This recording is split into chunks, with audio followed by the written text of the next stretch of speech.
change the pollen filter of the Citroen DS3. Start off by coming into the engine bay and then locating this, which is on the driver's side if you're in a UK car. Then pull this down, it's like a little plastic cover, and move that out of the way. And then, as you can see in here, this black plastic, it's got little tabs on each side. Just press that out, and then that will come free, one on each side. Then you can slide the filter out.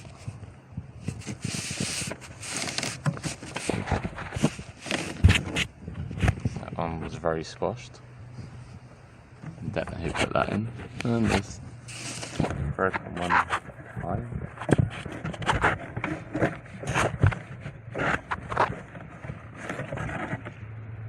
Oh, great condition. I'm sure that was doing a lot.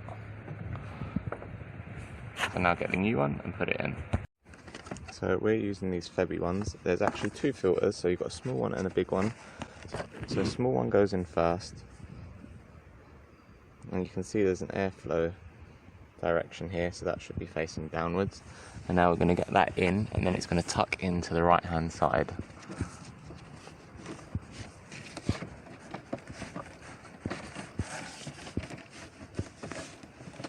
So push it in and then slide it to the side.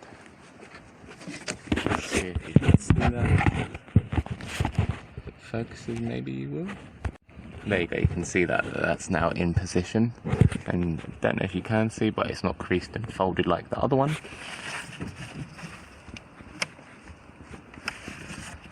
Now we'll get that one and make sure that's facing the same way with the airflow, and then push that in.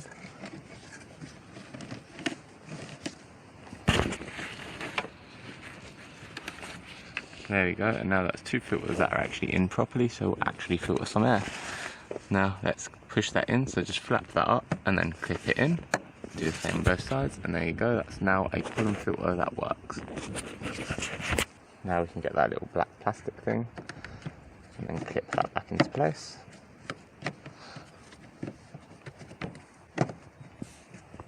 That's it, and now you're done. If you enjoyed the video, don't forget to hit the like button and subscribe if you want more.